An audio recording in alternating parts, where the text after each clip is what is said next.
L'archéologue Mathieu Lemoine débarqua à Cotonou, la chaleur écrasante collant sa chemise à son dos. Son objectif, retrouver un artefact perdu, un masque légendaire dont parlaient de vieux manuscrits béninois. Selon ses textes, ce masque en bois et or n'était pas qu'un simple objet d'art.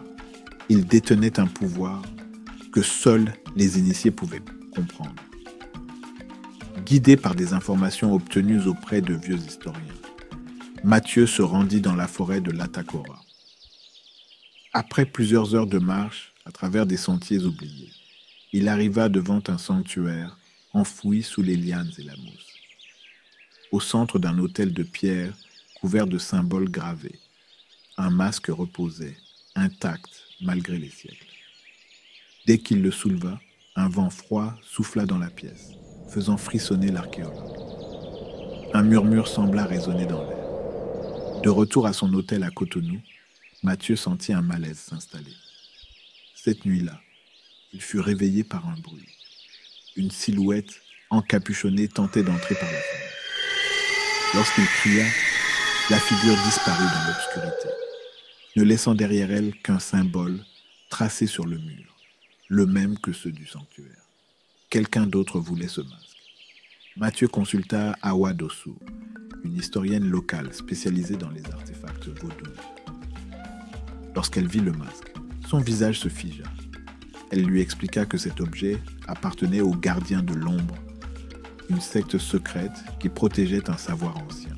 « Si quelqu'un a vu que tu l'as pris, ils te traqueront », prévint-elle.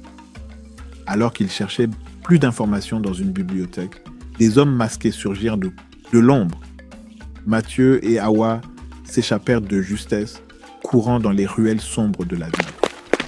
Les lanternes vacillaient, projetant des ombres mouvantes sur les murs de pierre.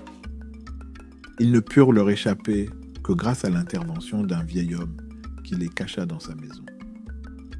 Leur fuite les mena jusqu'à un ancien temple, dissimulé dans la forêt. Là, une cérémonie se déroulait. Le chef des gardiens de l'ombre tenait un second masque, identique à celui de Mathieu. Il prononçait des incantations, tandis qu'une étrange lueur bleutée émanait de l'objet.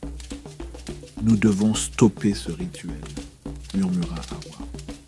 Mathieu comprit alors que les masques étaient les clés d'un ancien pouvoir. Mais ce pouvoir ne devait pas être utilisé, seulement protégé. Avec Awa, il réussit à interrompre la cérémonie en détruisant le second masque, empêchant ainsi son activation.